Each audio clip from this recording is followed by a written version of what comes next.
The water was red beneath a dying sky, and Homo habilis knew something was wrong before the air even moved.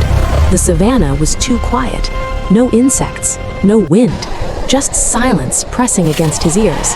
He knelt carefully at the edge of the watering hole, his scarred reflection trembling in the surface, when the dust behind him exploded.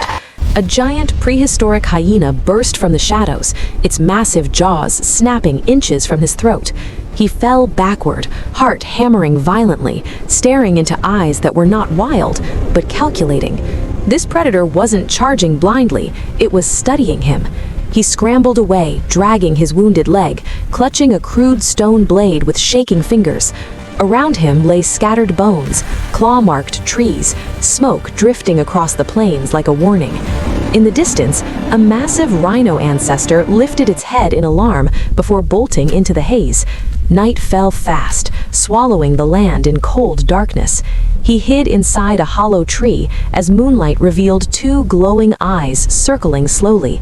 Then he heard it, a human scream, his tribe's voice, but twisted, wrong.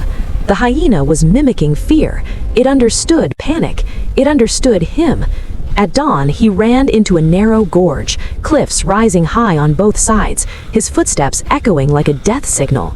Above him, a shadow moved along the ridge. The hyena wasn't chasing from behind, it was herding him forward.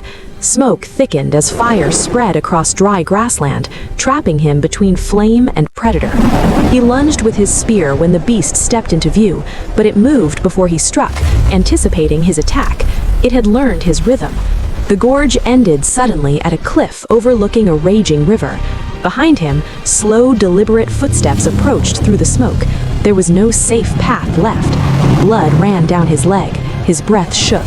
With death closing in, he leapt into the river below. The freezing current swallowed him and nearly dragged him under, but he clawed his way to the muddy bank, gasping for air. And then he saw it. Across the misty water, the hyena stood watching, not charging, not roaring, watching. In its glowing eyes, he saw his own reflection. Fear, instinct, calculation. Hunter and hunted had become mirrors. The beast lowered its head slowly and disappeared into the smoke. And in that silent moment, 3.5 million years ago, something terrifying awakened inside early humanity. Not just the will to survive, but the understanding that to live in a brutal world, sometimes you must think like the predator.